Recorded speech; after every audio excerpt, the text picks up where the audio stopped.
that also that eventually they were initially legislative concept that it came over to be all of ending up being filed in the House, so they're House bills that can have an effect on the hubs. One specifically is an increasingly nice $25 million ask for the Southern Oregon Early Learning Hub to create a pilot program. So that program is specifically, give me a second. Okay, so that was preschool, 6.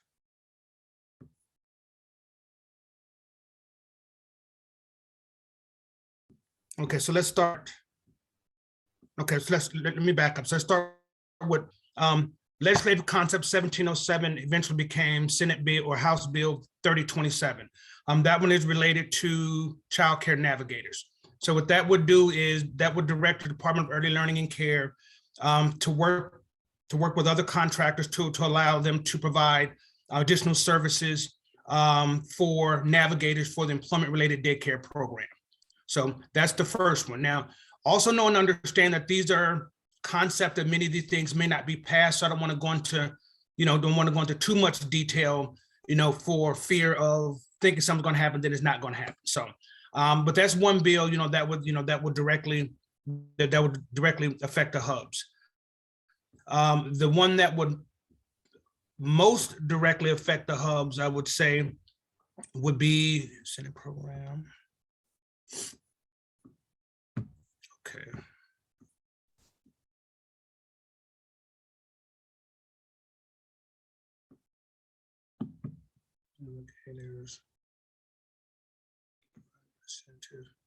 Okay, here we go. So this is legislative concept 1278 or 1268, which became House Bill 2726. What that does, that was introduced by Representative Marsh. They did declare an emergency. So what this would do, it would effectively give the Southern Oregon Early Learning System, the Early Learning Hub for Jackson and Josephine counties. They're proposing to create two funds. One is the Early Childhood Fund that would contain $10 million, which would provide monies to community action agencies in Jackson and Josephine counties. Then the other would be a child care workforce fund, which would be another $15 million, which would go to Southern Oregon Learning Hub, Southern Oregon Learning Services, and this will provide grants to providers and early learning services to assist in the development and renovation of child care facilities. So that's another that may that may come to fruition. And then the final one would involve, let's see here.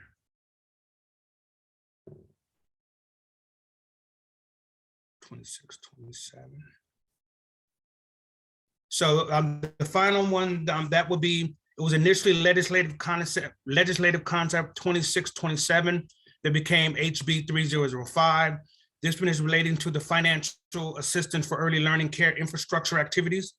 And this would provide monies.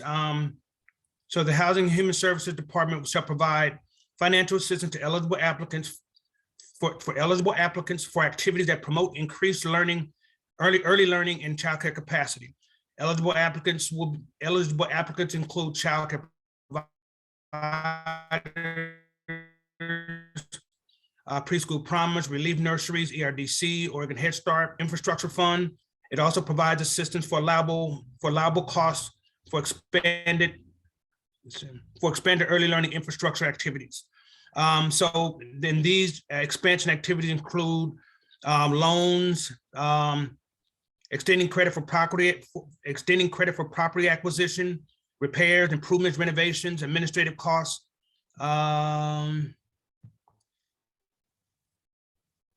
And they're asking for a $100 million general fund request for that particular bill.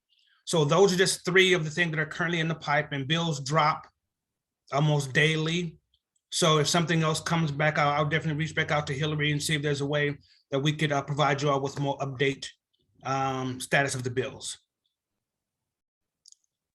Okay, Hey, there's anyone, Christopher, you kind of cut out a little bit. Could you put the bill numbers in chat?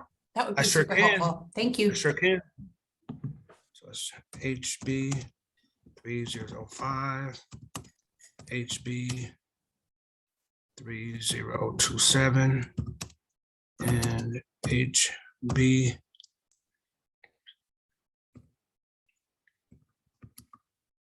Any other questions for Christopher?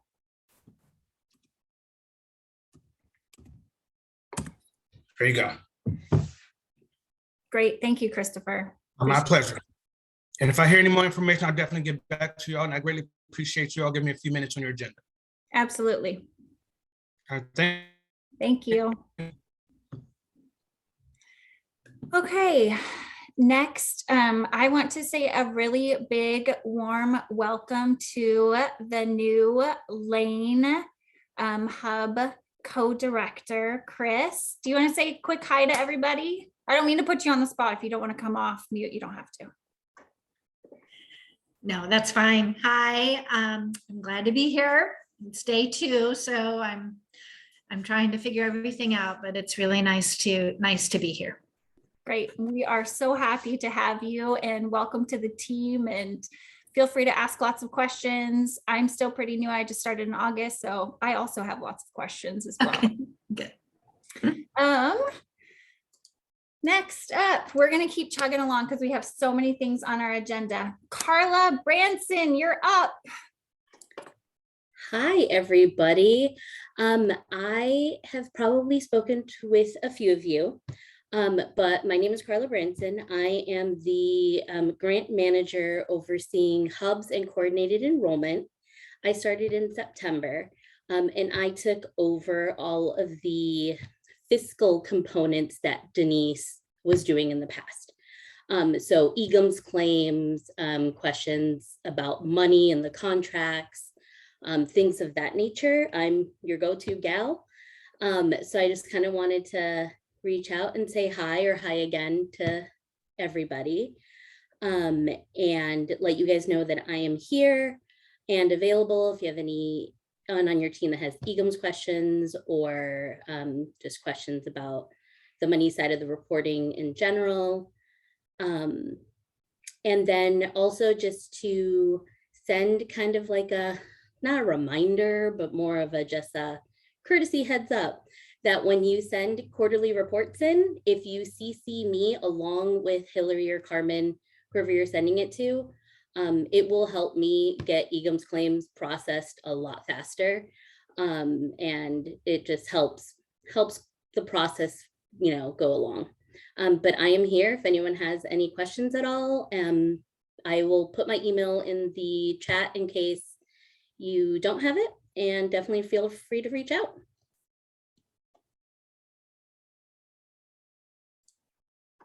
Great, thank you, Carla. Any questions for Carla?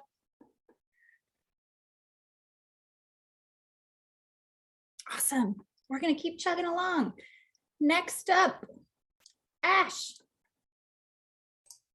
You're up. Awesome. Hi, would you mind sharing my slides? Thank you very much. So I'll go ahead and start by saying I'm Ash Michaels. This is my first time attending one of these meetings, so hello.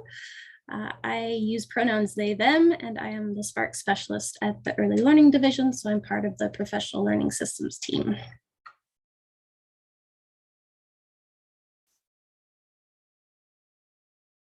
Hey, there we go. Can you do just present mode? Yeah.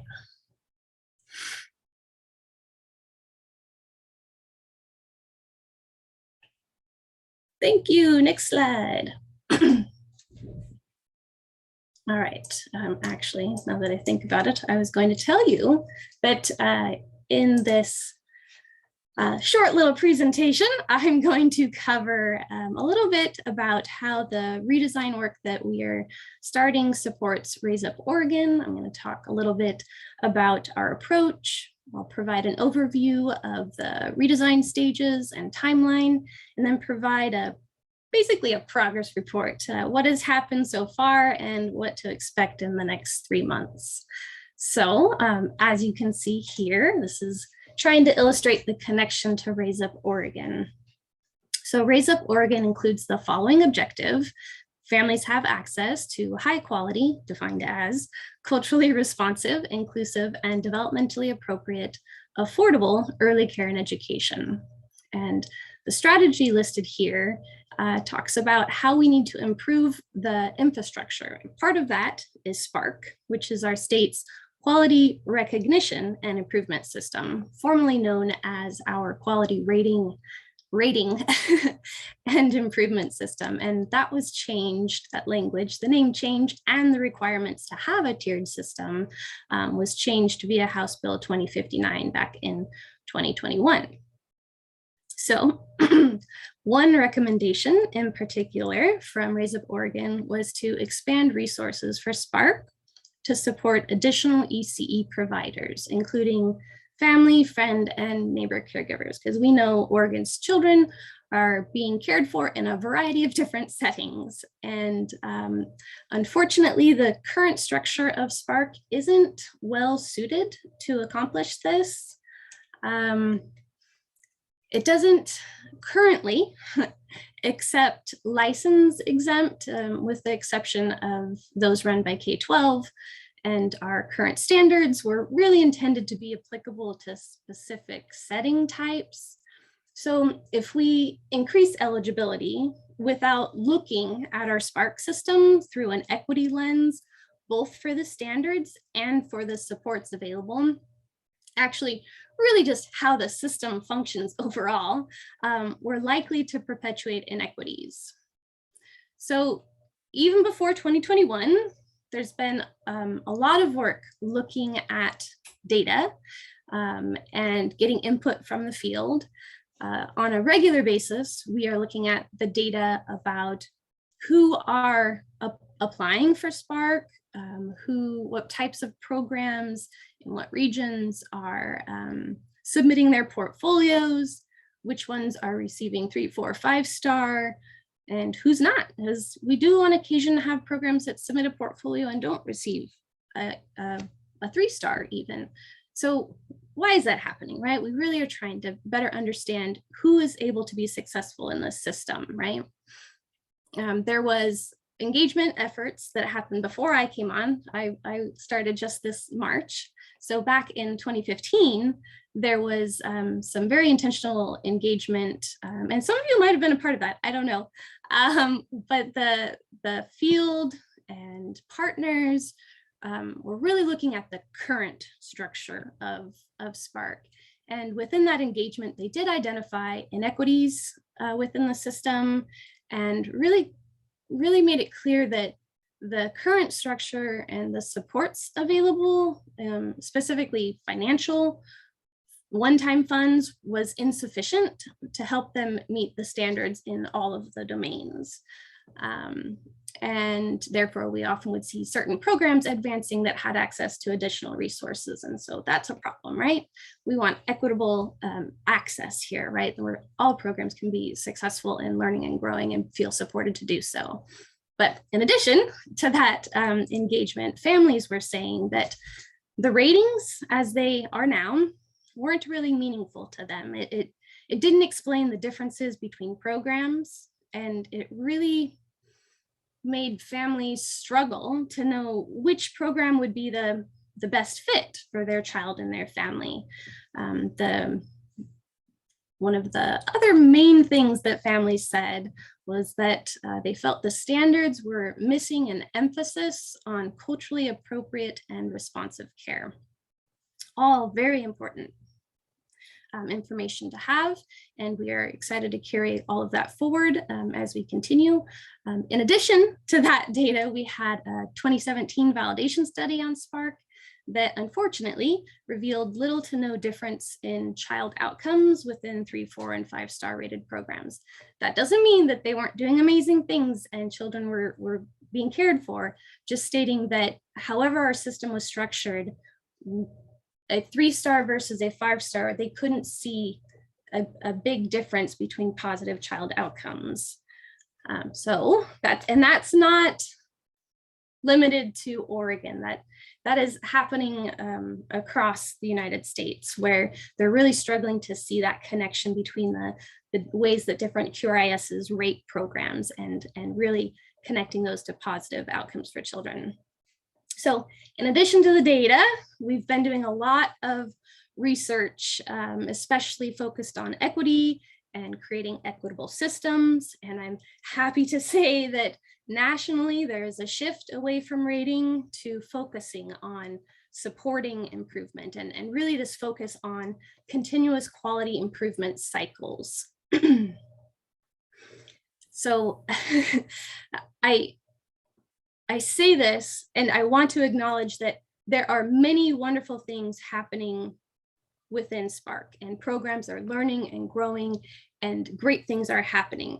But I do want to say that the research backs this up, that depending on the way the QRIS is designed, it often perpetuates inequities and across program types. So with all of this, it became quite clear that minor tweaks and improvements wouldn't be sufficient and a redesign was necessary. Next slide, please. Okay, so here, our objective is to redesign Spark to become a more equitable, inclusive, and accessible system that supports adults caring for young children to continuously improve their practices.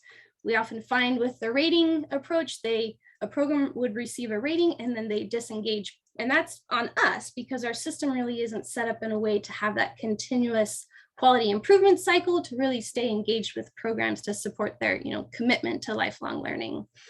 And of course, the Spark program is not just for those caring for children, but also for families. And so we really want it to better assist families in finding the right fit, the program that's the best fit for their child and their family. So our strategy is to utilize a collaborative redesign process with the intentional engagement of historically underserved and underrepresented populations.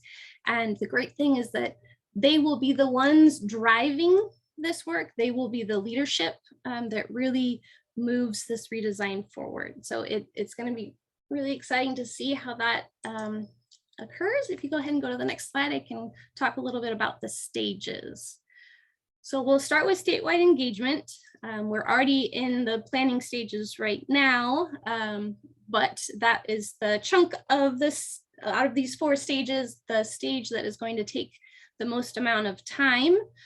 We really want to be very intentional that we will listen to those that are most impacted by the Spark system. And we really want to hear what they want and need from Spark to increase their quality, of course, in a way that aligns with their beliefs, with their program philosophy, and is relevant and meaningful to them. So we are going to utilize a participatory action research approach. You'll hear it called a PAR, possibly. So we are going to utilize another entity who specializes in leading and facilitating this work. So they will hire the participatory action research, listening, and design teams. And those teams will be made up of families and those adults who are caring for children. It's really cool is they'll actually basically be researchers, right? And they'll be the ones going out into communities, and they'll be supported to conduct interviews and focus groups. And we'll have an online version of a survey, but they can also help people fill out surveys if they're interested. And all of that great work is going to be gathered in that data. It's going to be pulled together in a synthesis report in June, and then pulling that information forward to the next stage of the redesign. Those same learning and design teams that are still interested in helping take it from looking at the data to forming some their recommendations for what they would like to see within the Spark redesign. So that will happen through July, basically the summer and into September. They will then have more of a formal redesign plan that they can hand over to the Spark team at TRI that will basically be the ones responsible for taking that order and then finding a way to complete that. And it will be a process, because it is certainly not going to be something that can be redesigned and launched right away. And so they're going to have a phased approach with, of course, an implementation plan that will help them really segment out all the pieces of things that they need to do and who they need to involve in the processes along the way. And I do just want to emphasize that it will be phases launched, launching first phase in 2024 and subsequent phases throughout 2025. And I don't have all the specifics about that yet, because we still need to get that information from the field that says this is what we want. So more to come on that later. The last stage here, you can see some of the timeline overlaps.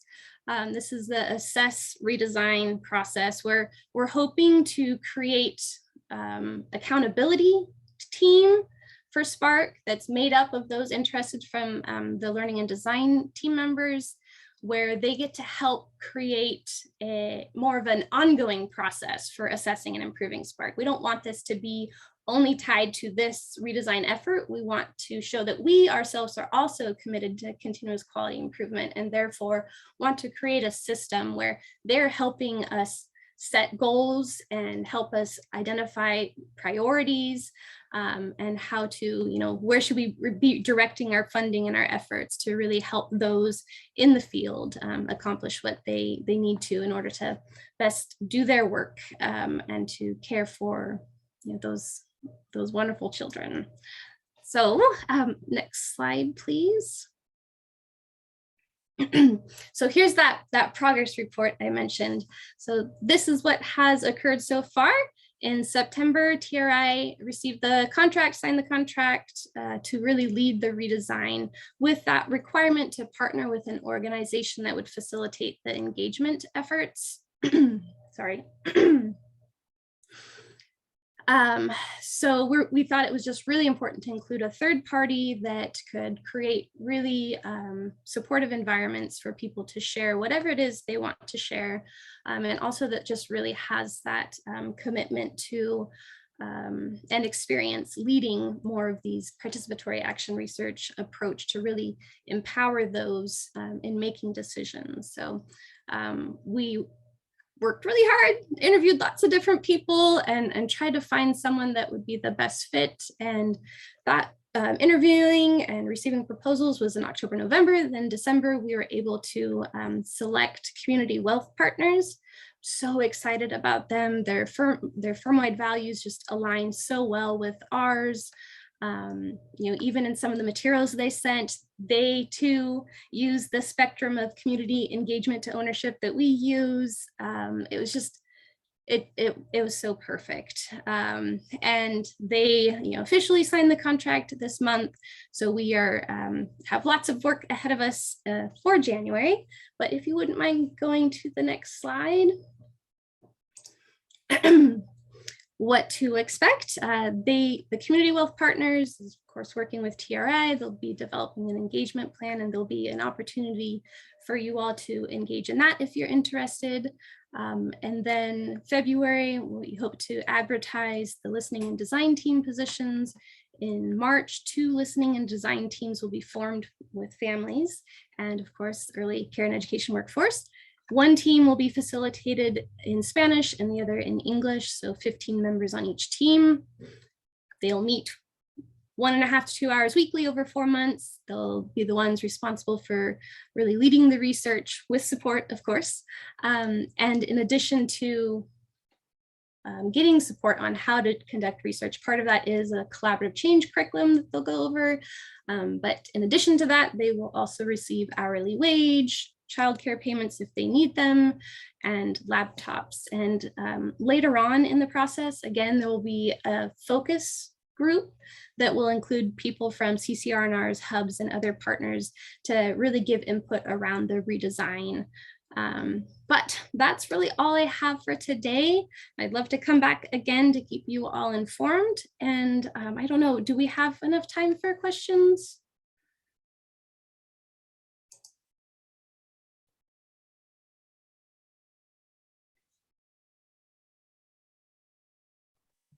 I saw a head nod. Is there stuff in the chat? Yeah. Hey, Ash, there's a really good question in the chat, actually.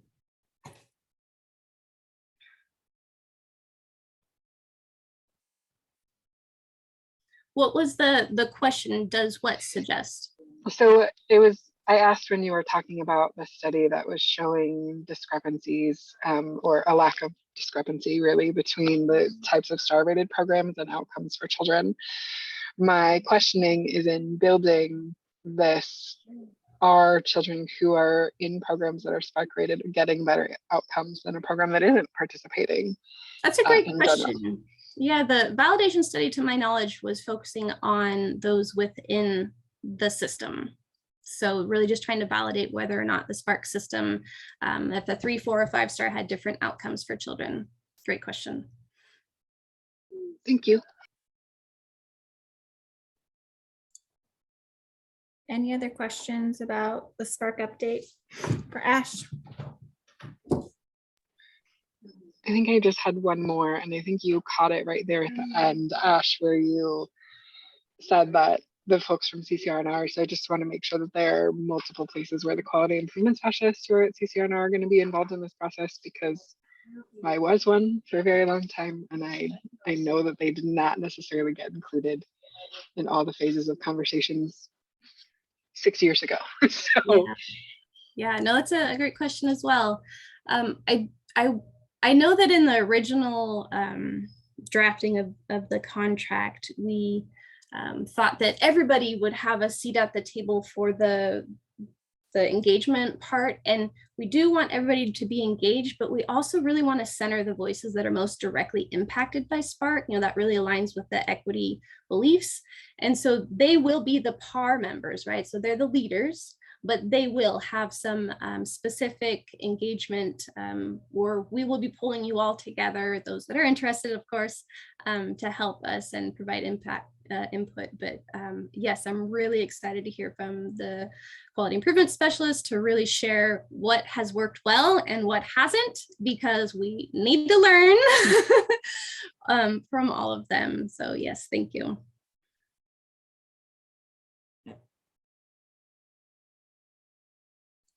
Okay, yeah, how many hours? I believe it's a total of 50 hours. And again, it's over that 4-month time frame. It's so they get a little bit of time outside as well for conducting that research. So they have their weekly meetings and time to go out into the field and do some research. Ash, will you have any kind of like flyer or something that we could send out to hubs so they could share it with parent leadership councils and others? Yes, so we haven't, we're not there yet, but Sure. once we are, I will absolutely share them with you. Okay, fantastic.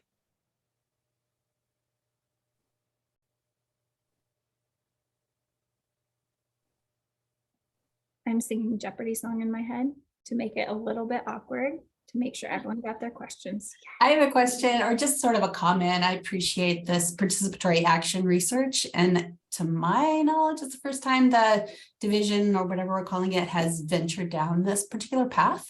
So when I think about system change, I'm hopeful that Ash, you and your team will do an evaluation of the effectiveness of this particular method, because I'm hopeful we can evaluate Preschool Promise in a similar way and be able to pick up on places where it has really not been effective with providers, as well as areas where it's worked. But I think it has a lot of potential. So I would just say, be sure to do that Uber level, higher level analysis of this method. Thanks. That's a great suggestion. Thank you. And I will go ahead and drop a few resources in the chat. One is how Community Wealth Partners defines participatory action research. And then just a few other little, one is the values from Community Wealth Partners. Love, I'm just so excited. I think it's going to be great.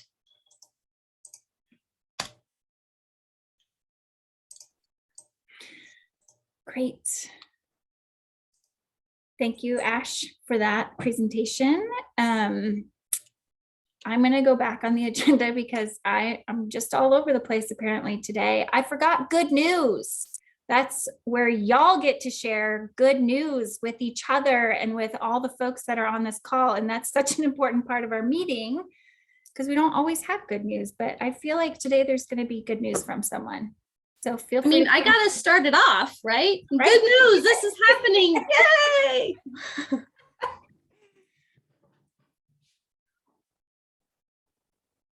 You can also put it in the chat if you don't want to talk.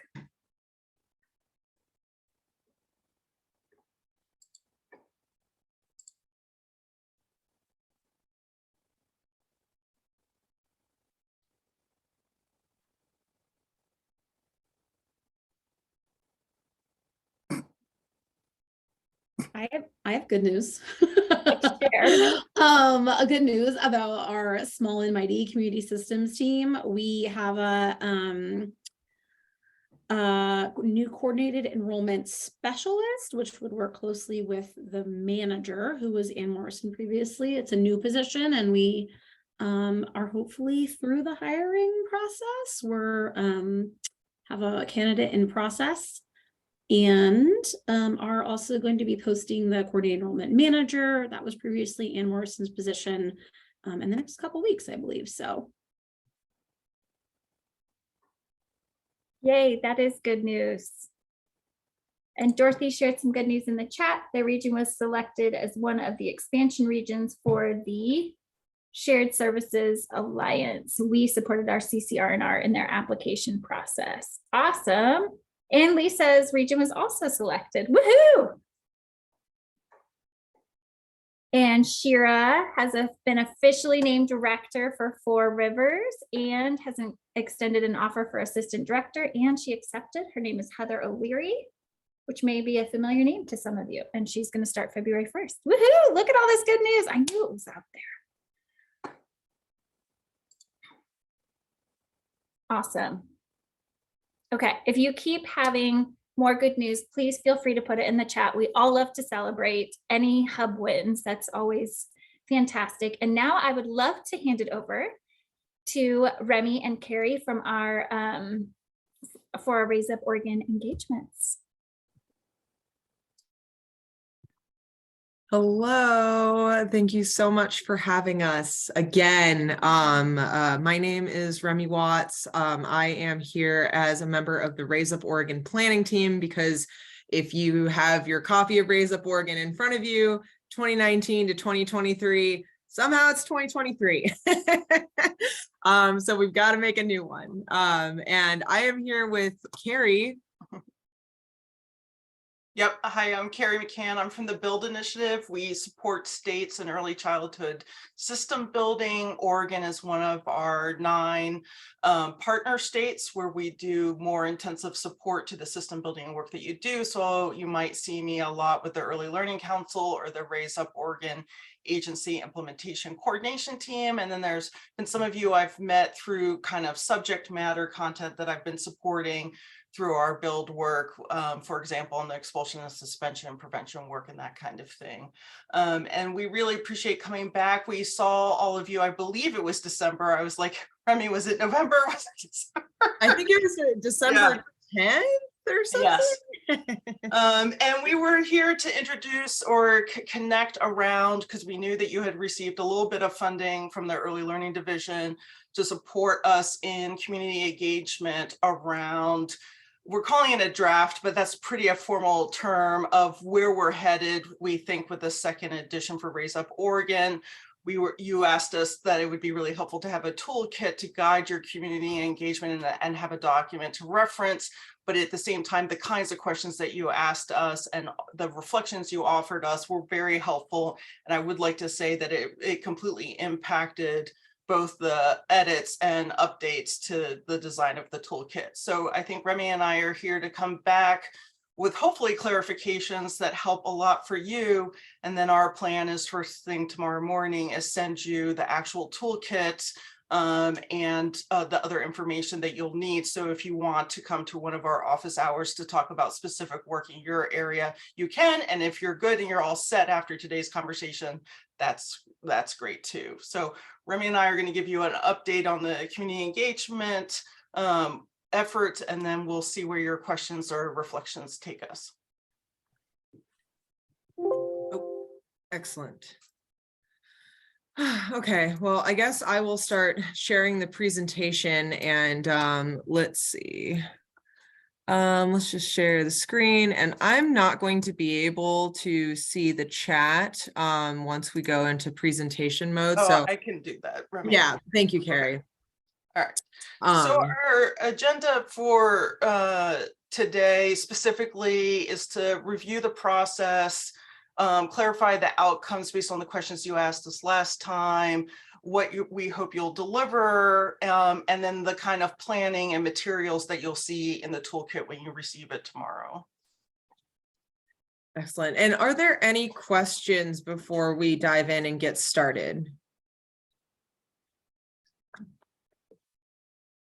Okay, there will be plenty of opportunity to ask questions. So we will just keep on going. So just wanted to give a quick update on just where we're at and what we're doing, and then where we're going with the community engagement surrounding Raise Up Oregon 2nd edition. The draft that we're working with right now didn't come out of thin air. It is based on feedback that there was the Early Learning Council held community listening sessions at the beginning of last year that Carrie was very instrumental in helping get off the ground. And we heard from families from a couple different regions of the state that was kind of the first jumpstart on the community engagement to inform the Raise Up Oregon 2nd edition draft. We also pulled a bunch of community engagement documents along with other strategy documents and reports from not only the Early Learning Division, but our 4 partner agencies in this work as well. So that's the Oregon Health Authority, Oregon Department of Human Services, Oregon Housing and Community Services, and then the Oregon Department of Education. So there was a ton of community engagement reports that actually went into informing what this draft looked like.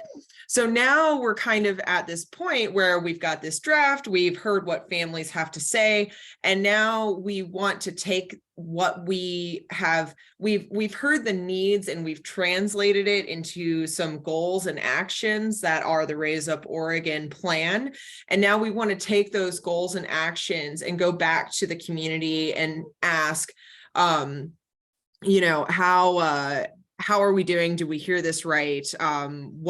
What should we add, et cetera?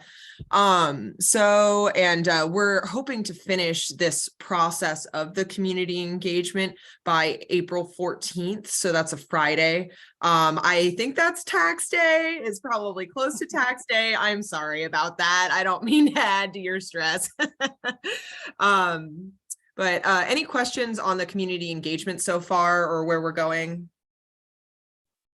Oh, and I should add that we've got a bunch of like larger advocacy groups that we're working with at the Early Learning Council level. So the Early Learning Council is going to be working with other state agencies and then other councils and other advocacy groups to get direct input and conversations there. Okay. I love no questions. That means we're doing well. Oh, and so I think what we'd like to share is the reason I said in my opening remarks that the draft is pretty bare bones is that it will literally be goals, principles that are engaging it, and then the actual strategies that are be listed. So it won't be it doesn't have all the things that you know from the first Raise Up Oregon of the why is early childhood important, the kind of introduction to each goal area or that kind of thing. So a question for you guys that you can let me know in the chat is if you have copies of the original plan, do you think that would be helpful context of like this kind of very short, but we didn't want an overdeveloped draft for people to think that we had finished everything, that this is truly community engagement to say, did we correctly capture in here the reflections and concerns families have been sharing with all the state agencies over the last several years, and are the kind of priorities, principles, and actions that they see in the plan resonate with them? Is there anything that are missed, right? So we didn't want something too well developed because we really do want people to realize that we're in the development stage and that there is a lot of opportunity to influence where this goes. Okay, excellent. So just getting forward to what we're looking for the outcomes of this specific Early Learning Hub community engagement. So what we're looking for with the community engagement that we're partnering with you on is that at the end of this process, families with children aged prenatal to 5, and we are going to be emphasizing that age range a lot in this conversation, families with children prenatal to age 5, as well as professionals or providers who work with families with young children, feel like they've been heard. And then the process provides a check-in to them, like what state government will do over the next 5 years. And we're also referring to state government kind of just as a conglomerate, because families don't necessarily see separate agencies the way that we at the state see each other. Families just see government. So families aren't going to see this plan and be like, oh, Oregon Health Authority is planning on doing this and this. They're going to say, oh, government is going to do this and this. So you'll see that language throughout this presentation and in the toolkit that we refer to it just as state government that will be taking action. And that's meant to refer to our 5 partner agencies in the Raise Up Oregon early childhood system. So the other key outcome to this hub community engagement is that you, the early learning hubs, collect feedback from families and providers. And then you come and help us understand what is right, what is missing, what needs to be changed around the Raise Up Oregon 2nd edition draft. And we're going to dive into how these outcomes will be achieved. Any questions? Okay. So this is what we wanted to do is, one is that we really want to, the toolkit defers to you. So I think there's been several of you where families are already coming together for another event or something else, and you're wondering how to do it. So we do want to say we defer to your expertise about how best to engage and where and when to engage people in the conversation. What we're hoping is that each hub will solicit feedback from 10 to 30 families and 10 to 30 professional or providers, depending on the sector that you get. The language of whether you prefer to use the term providers or not is also up to you.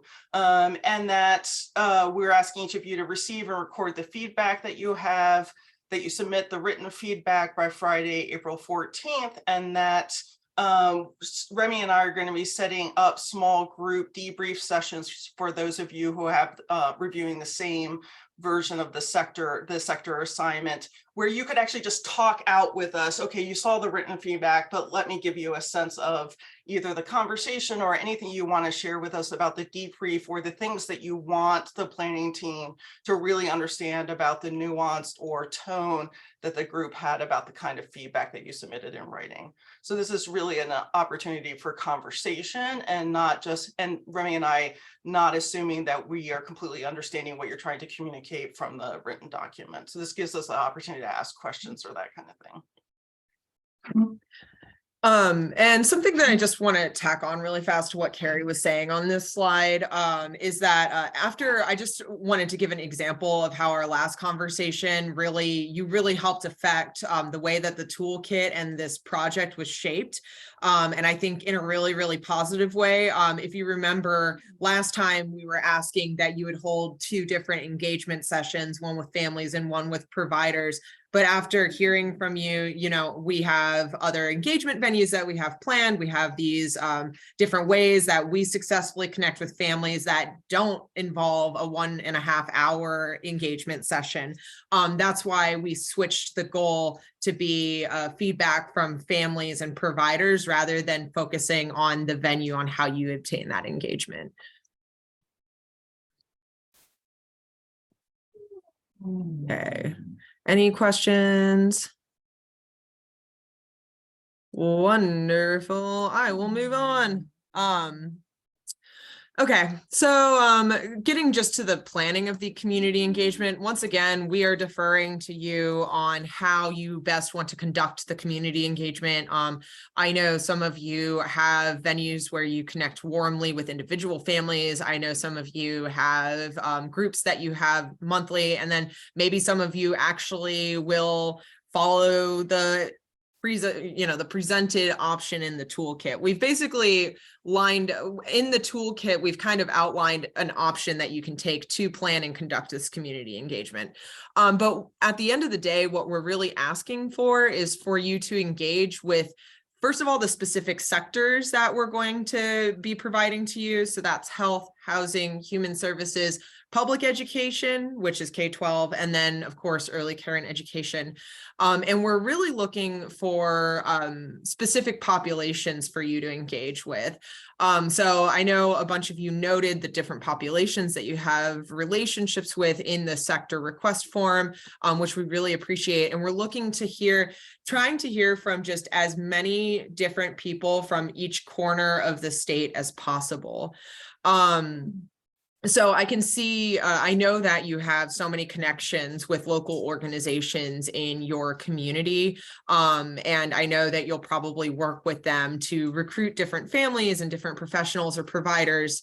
We, like I said, you have the engagement venues that you can use, or you can use the suggested venue of engagement in the toolkit.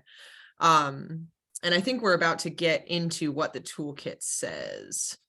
Oh, here we go. Remy, can I Sure. pause? Can you go back to the previous slide? Mm-hmm.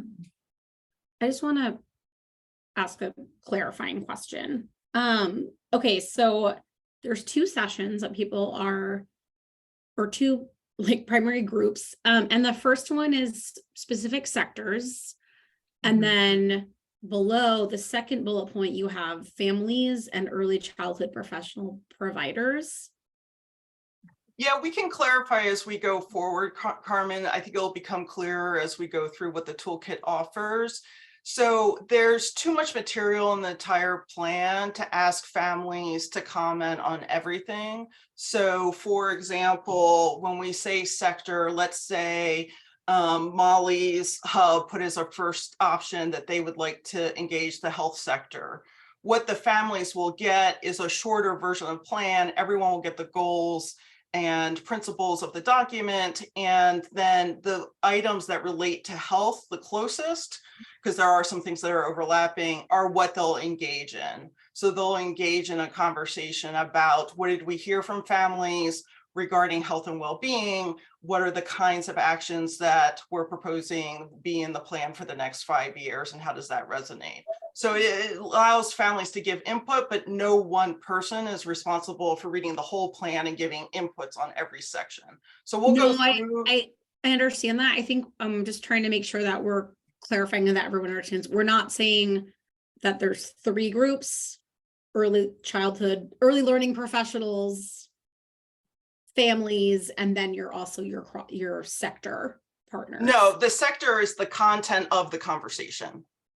Right. So there's two groups, families, and either the group of professionals or providers you're engaging in. But yeah, like the health. And the conversation is about the sector you've been assigned to. Great. Yeah. Cool. Any other good questions?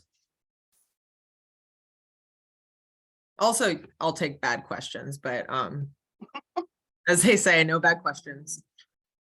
Cool. So what the toolkit does is give you some outline potential talking points, but again, we defer to you how best to talk about some of these things, but we wanted to at least you not start with a blank piece of paper. So the toolkit will give welcome, how to introduce what Raise Up Oregon is and set the stage of the fact that this is a update and a second draft to continue the work forward.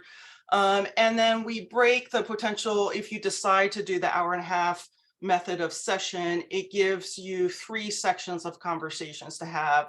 The first one is focused on the goals of the plan.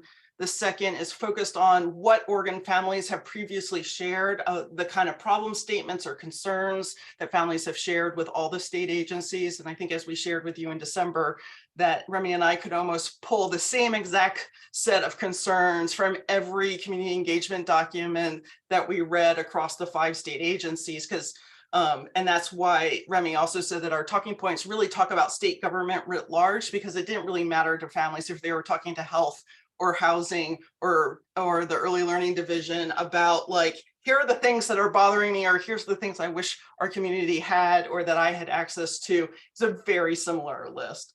And then section 3 is focused on the kind of actions, or you'll see the word solutions in the document, of the kinds of things that the government wants to either continue to do and improve or to add in the next 5 years of work to try to address those concerns. And so that's kind of the 3 major discussion buckets that we have. And so in the toolkit, we're actually about to go over an example agenda from the toolkit that is kind of modeling this hour-and-a-half engagement that we're suggesting. But if you choose to do your own engagement venues, you don't necessarily have to line up the conversation the way that we're suggesting in the agenda, but getting to the meat of these discussion questions is really the engagement that we're looking for. Any questions on this slide? I think we're about to get into the facilitator agenda examples. Let's go. And if anyone can hear a dog yelling in the background, I've got a 17-year-old deaf beagle here in my house, and she's quite chatty and she just can't hear herself. This, we just wanted to pull, I had to break down the slides because it's just a lot of text. This is just a snapshot of an example of what the facilitator's agenda looks like in the toolkit. So it's going to be just the beginning. There are suggested talking points on what is Raise Up Oregon, setting the stage for the conversation. And then you get into the section 1, section 2, and section 3. And we've included talking points to accompany the discussion questions. And right now we're looking at the example. This is all a health sector facilitator's agenda, but you wouldn't be able to tell that from section 1 because section 1 about the goals is going to be the same in every single sector. So every single conversation will have this part to it. So we've got the 3 goals that the draft goals, should I say, for Raise Up Oregon 2nd edition. The early childhood system is equitable, all families are supported, and all children are thriving. We are putting some talking points below those goals to explain what this language actually means. I don't necessarily expect every single family that you recruit to understand that the early childhood system is equitable, integrated, scaled, and family-centered.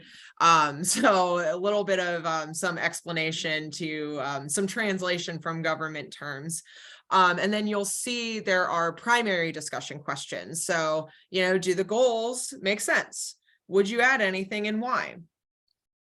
Section 1 is the only section that doesn't have suggested follow-up questions because we're intending on section 1, which you'll see up here in the heading.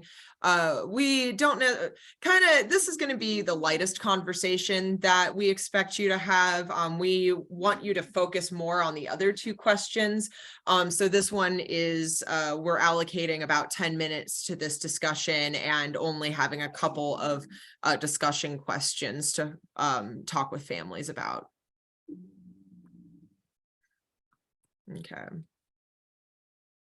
So section 2 is this is like a summary of what we heard from other families. So this is where you see how the sector starts to drive the content of the conversation, is that the toolkit gives you the ability to share with people what have families in Oregon already shared as some of the issues, problems, concerns that they have around health. Here's what they've shared. And then the discussion in the next slide starts to go into then a conversation of like, does this resonate? Is there anything you would want to add to the list and make sure that we understand? And out of the kind of list, what's the most important? And then you can see that the follow-up questions is where you could dig about what's been your experience about this, who was involved, why do you feel like that happened? So as we continue to kind of know about scarce resources or the quality of which things are delivered, how culturally responsive they are. They don't have to have that terminology, but they can kind of see what has been shared, and then they can add their kind of point of view, or if they're like, yeah, the list is like resonates, but here's something that's like missing, or I really want you guys to focus on or think about, that gives them a chance to offer that.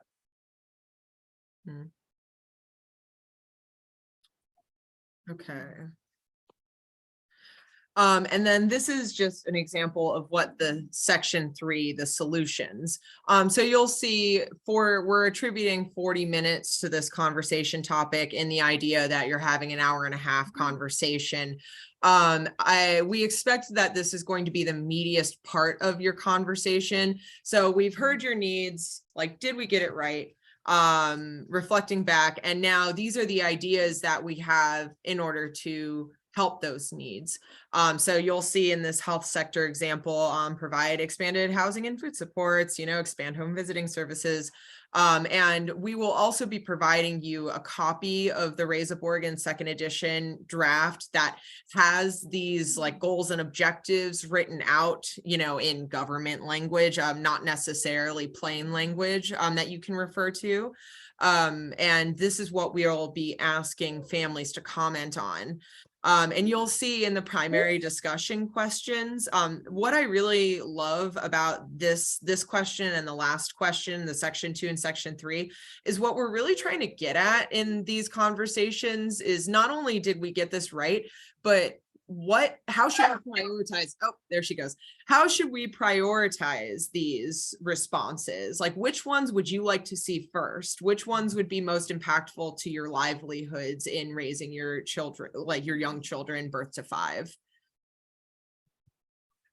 I also think our time assignments give you a sense of where we want to recommend emphasis, but we know that a conversation with a group has its own pace and that kind of thing.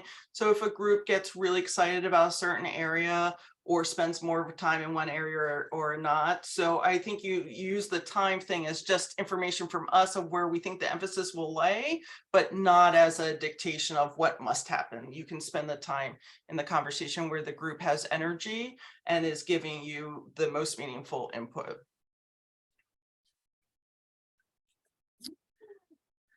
Any other questions on the facilitator's agenda before we're about to move into the template for recording feedback?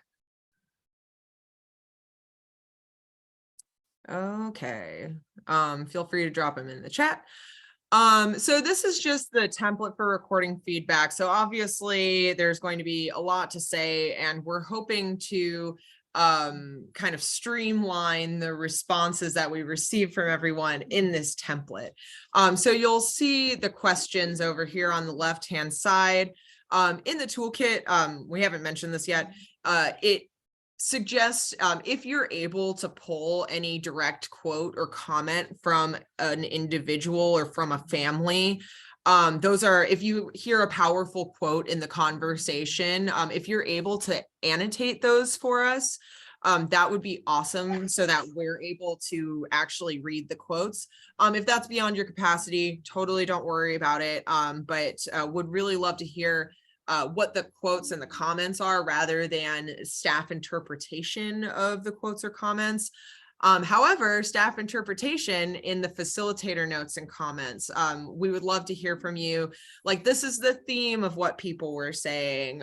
This problem came up several times, or everyone was really excited about this solution, like overall. So those are kind of the two different sides. And hoping and this is in the toolkit, not necessarily in this PowerPoint, but when you're trying to get to the answers from these families, thinking about, journalism, who, what, when, where, why, and then how, asking follow-up questions or asking for more detail around the who, what, when, where, why, so that we can fully understand what a family's situation is and what a family's needs or how they want to prioritize their needs are. One of the things Remy and I were reflecting on, having done this kind of process with other groups, and when they're in their small breakout group and don't necessarily have like staff recorders is that we lose, I joke with Remy, we lose out on the verb. So we get a bunch of nouns. We get like healthcare, housing, blah, blah, blah. And then we're like, I wonder if they just meant more of everything. Or were there some other things that they were hoping to see happen, but because of how the notes were taken. So I think that's why you have both buckets. So depending on how big of a group and whether you've broken them up into small group conversations and you're relying on reporting out, so you'll have more facilitator notes, or if it's a small group and so the notes are actually kind of the direct comments that you've summarized that you heard directly. Anything that you can give the planning team an indication on direction, like we have services but they're crappy, and like then the how are they crappy, so that we make sure the plan's addressing the how, or we really want to prioritize, this is really important to us, and if they give you a little hint on the why, that will continue to help us of how do we prioritize things, how do we strengthen things, how do we do introductions to sections of like, how do we describe the need that we're trying to respond to. So if there is stuff like that that you're hearing, that we would just really appreciate that. We know that this is probably the hardest part of the note taking, which is also why we wanted to set up conversations with you afterwards, so that if there's some things that you're like, I can't figure out how to write this, but this is, I want the Raise Up Oregon planning team to know this for my community, it gives you a chance to have a conversation with us, and then we can worry about writing it down. Okay. Awesome. I think this is pretty much the last slide. Yep. Here's our contact information. If you have any questions, here's our contact information. A lot of you signed up for our office hours with Carrie and I over the next couple of weeks. We're hoping that if you want to conduct these hour-and-a-half community sessions and you have questions on how you want to organize it or what populations you really want to be reaching, and you've signed up for an office hour, come talk to us. If you have these established engagement venues that you are going to be working through over the next couple of months and you want to help have a thought partner or have some sort of conversation about how to effectively braid this engagement in with other engagement that you're doing, we've got the office hours. And if you didn't sign up for office hours, or if the office hours come and go and these kinds of questions come up, still contact us. We're happy to have a meeting with you and talk through the engagement that you're conducting and help you succeed in this, help you succeed in getting the deliverables.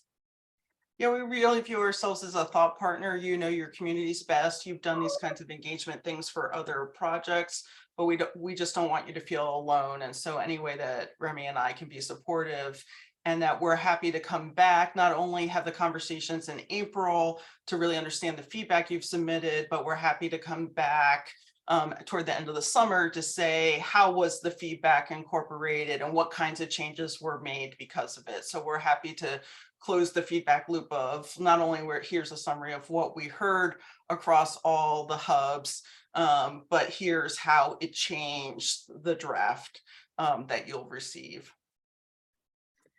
Yeah, and one other thing that makes me really excited is I feel like as a government administrator, I learn every day, and especially after that exercise of reading all the community engagement reports from all these other agencies, you know, all these community engagement reports were saying families want childcare from other agencies. And I was like, why haven't people told us that?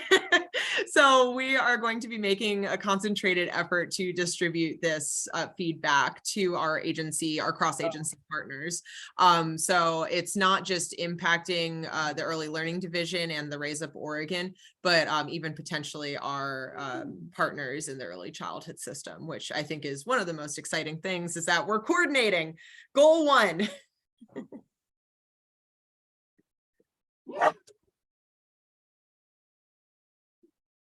And unless anyone has, sorry, Layla, the 17-year-old deaf beagle, has a bee in her bonnet. If anyone has any questions or comments or anything that they want to add before Carrie and I hop off, otherwise we'll see you over email tomorrow. Mm-hmm.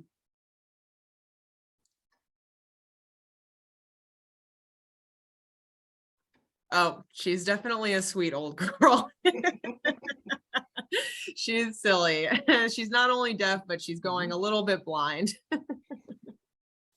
So tomorrow we're expecting to send you your assigned sector based on the feedback form that you filled out before the new year. And we really appreciate how many of you were got it to us within a day or two of when we met with you in December.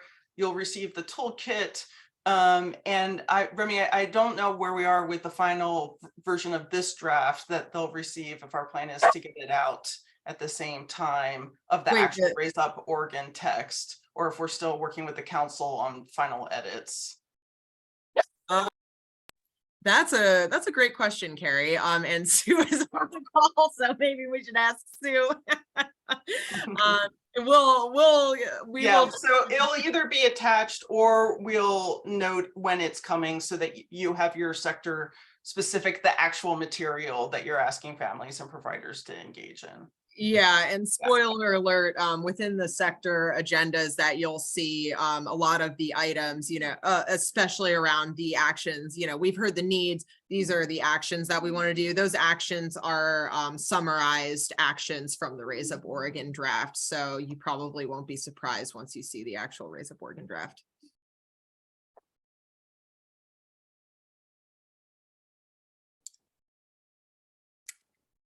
Thank you, Carrie and Remy, so much for all of that information. My dog is going to join in on this barking action that we got going on. Oh yeah, sorry about that. It's okay. We appreciate you coming to the meeting. And hopefully everyone has your contact info. If you don't, always reach out to Carmen or I for that.